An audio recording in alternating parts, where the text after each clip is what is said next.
Norm MacLeod, 241 Sand Road. I suggested to the Planning Commission that the easiest way around this, since there is no statutory home under the Growth Management Act for channel migration zones, and there is a statutory home for them under the Shoreline Management Act, that the easiest thing to do to come into compliance would be to replace everything in the critical areas ordinance concerning channel migration zones and with a single line that simply says that it's regulated under the Shoreline Master Program.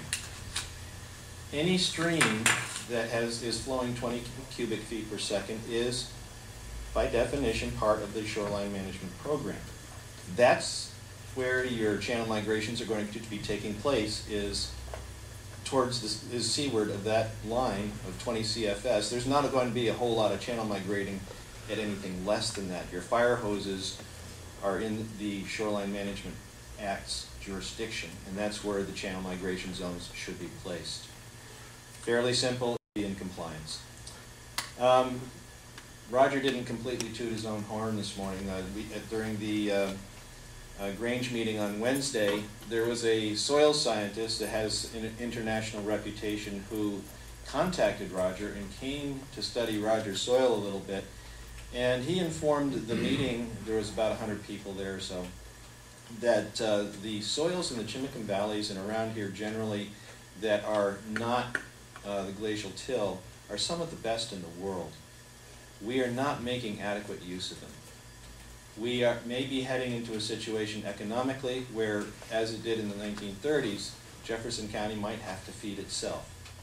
In order to get there, we're going to need considerable regulatory easing in the area of the CAO, Shoreline Master Program, in-stream flows, and we do have some opportunities coming in the in-stream flows that are really good. However, the city wants to run off with that money and do something else. I would suggest that tomorrow evening during the planning unit meeting that we make some points that the program that resulted in a proviso specifically for RIA 17 to work on water supply issues was arrived at through a great deal of hard work by some very senior people in Lacey, Olympia, and other areas, and that money was put in the budget for a purpose in a year when money is extraordinarily hard to come by.